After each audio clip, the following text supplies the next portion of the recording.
โดยที่จังหวัดมหาสารคามครับได้มีการมอบโฉนดที่ดินตามโครงการมอบโฉนดที่ดินทั่วไทยนำสุขคลายทุกข์ให้กับประชาชนครับ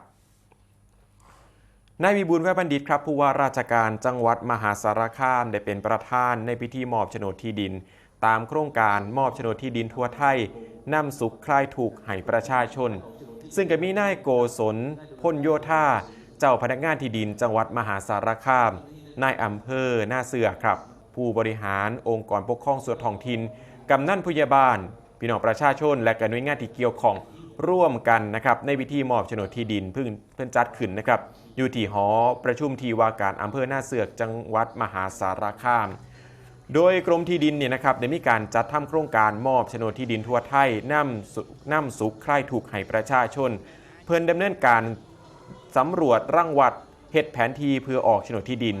ตามโครงการเดินสำรวจออกโฉนดที่ดินและการรังวัดรูปแปลงโฉนดที่ดินให้เป็นมาตรฐานเดียวกันครอบคลุมทั่วทั้งประเทศซึ่งก็เป็นนโยบายของรัฐบาลครับที่จะต้องการแก้ไขปัญหาความเดือดร้อนให้กับราษฎรที่ยังไม่มีเอกสารสิทธิ์ในที่ดินของเจ้าของเพื่อเป็นการส่งมอบความมั่นคงและก็เป็นหลักประกันในการถือครองที่ดินและก็เข้าถึงแหล่งเงินทุนใดอันเป็นการยกระดับคุณภาพชีวิตให้กับพี่น้องประชาชนสำหรับจังหวัดมหาสารคามครับเพิ่นตั้งเป้าจำนวน 2,295 แปลงเจ้าหน้าที่เพิ่นดำเนินการสำรวจไปแล้ว3สายใน13อำเภอโดยเขาดำเนินการกระจายไปในแต่ละพื้นที่เป้าหมายครับ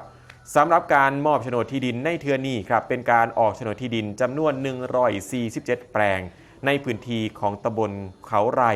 ตำบลสันป่าตองของอำเภอหน้าเสือกจังหวัดมหาสารคามครับภายใต้แมสก็เป็นร้อยยิ้มได้รักประกัน